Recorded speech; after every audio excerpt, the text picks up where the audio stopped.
ওরে দেখে আপনারা বুঝতে পারবেন না যে ওর ভিতরে কি সমস্যা। আসলে মেইনলি ও দুই চোখের এক চোখে দেখতে পায় না। ওর দেখলে বোঝা যায়, ওরে দেখলে কিন্তু বোঝা যায় না। এমন না ও জন্মের থেকে দেখতে পায় না। এই সমস্যাটা 2 থেকে 3 মাস বা 4 মাস ধরে ধরা পড়ছে। প্রথমে ওর ভিতরে একটা টিউমার হয় চোখের ভিতরে। টিউমারটা ফাটার পরে একটা চোখ ড্যামেজ হয়ে যায়। আর ওই টিউমারটার ইনফেকশনের কারণে পরবর্তী আরেকটা চোখও 80% ড্যামেজ হয়ে যায়। দেন ও একদিন বলে ওর আম্মুরে, জাম্মু আমি দেখতে পারতেছি না তোমাকে। তারপর ওর আম্মু ডাক্তারের কাছে নিয়ে যায়। ডাক্তার দেখে বলে যে ওর টিউমার ছিল এরকম এরকম সমস্যা, যার কারণে ওর দুই চোখের এক চোখও দেখতে পারতেছে না। এখন ওর এই দুইটা চোখ অপারেশনের মাধ্যমে উঠিয়ে ফেলতে হবে।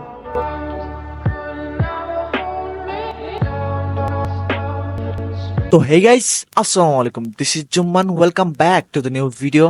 দেখো, আজকের ভিডিওটা কোনো রোস্টিং ভিডিও হইতে যাইতেছে না। আজকের ভিডিওটা কিছু অমানুষের বাচ্চাদের উদ্দেশ্যে। দেখো, তোমরা যারা অমরকে চিনো, তোমরা হয়তো সবাই জানো অমর তার একটা ব্লগের মাধ্যমে একটা বাচ্চার চোখের অপারেশনের জন্য কিছু টাকা সাহায্য চায়, কিন্তু সেখানে কিছু অমানুষের বাচ্চা স্ক্যাম শুরু করে দেয়। দেখ ভাই, তোদের উদ্দেশ্যে একটা কথাই বলি, মানুষ হিসাবে তো আমরা সৃষ্টির সেরা জীব, কিন্তু এখন যে পরিস্থিতি আছে তার মধ্যে মানুষ হিসাবে আমরা সৃষ্টির সবচেয়ে নিকৃষ্ট প্রাণী। না ভাই, তোমরা একটা জিনিস চিন্তা করো, এই বাচ্চাটার অপারেশনের জন্য তার বাবা মা মানুষের কাছে হাত পাচ্ছে, কিন্তু কিছু মানুষ রূপে অমানুষের বাচ্চা সেখানে স্ক্যাম শুরু করে দিছে। না ভাই, আজ সত্যি মন থেকে বলতেছি, আমি বাঙালি হিসাবে আমি লজ্জিত। যে দেশে মসজিদের দান বাক্সতে তালা ঝোলানো থাকে, সে দেশে মনুষ্যত্ব বলতে আর কি বা বাকি থাকে।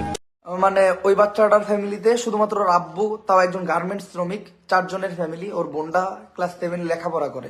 ওরা ঢাকাতে থাকে। ঢাকার জীবনযাপন আপনারা জানেন। ওর বাবার স্যালারি মাসে 15,000 টাকা, আর ওকে প্রতি মাসে একটা করে কেমো দিতে হয় 15,000 টাকা। ওর অপারেশনের জন্য একটা ভালো অ্যামাউন্ট দরকার। অপারেশনের পরে 12 বছর পর্যন্ত ওর চিকিৎসা চালাইতে হবে। তো এটা আমি দেওয়ার পরে আমি বলছিলাম যে বিকাশ বা নগদের মাধ্যমে আপনারা যারা যারা পারেন হেল্প করেন। হ্যাঁ, অনেক মানুষ হেল্প করতেছিল, বাট মানে কিছু বাটপার কামটা করছে কি, এই দেন সেম ভিডিওটা ডাউনলোড দিয়া এই দেন ভুয়া নাম্বার দিয়া ভাই চালাই দিছে। এই বিষয় নিয়েও কেউ ধান্দা করে।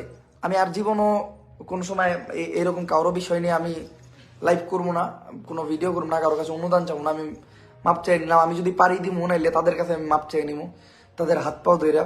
আমি আপনাদের কাছে মাপ চাই নিতেছি, যারা যারা ফেক পেজে টাকা দিয়ে প্রতারিত হইছেন, আমি আপনাদের কাছে হাত জোর করে মাপ চাই। জীবনে আমি অনেক চোর বাটপার দেখছি, কিন্তু এরকম নিকৃষ্ট কাজ করার মতো মানুষ একটাও দেখি নাই। ভিডিওটা ডাউনলোড করে থাকছো সেটা ভালো কথা, এই ভিডিওটা থেকে আর্নিং করে সেটা নিয়ে নে, তাও মানা যায়, কিন্তু এই ভিডিওর মাধ্যমে ভুল নাম্বার দিয়ে সেটার মাধ্যমে প্রতারিত করা, এটা কোনোভাবে মানা যায় না। এখন দেশটা এমন হয়ে গেছে যে ভিক্ষুক সারাদিন ভিক্ষা করে যেটুকু টাকা জমায়, ছিনতাইকারীরা সেই টাকাটা নিয়ে পালিয়ে যায়। এদেরকে নিয়ে আর কি বলবো ভাই, কারণ এদের ভিতরে যদি বিন্দুমাত্র মনুষ্যত্ব থাকতো তাহলে এরকম কাজ করতে পারতো না। আল্লাহ তাদেরকে হেদায়েত দান।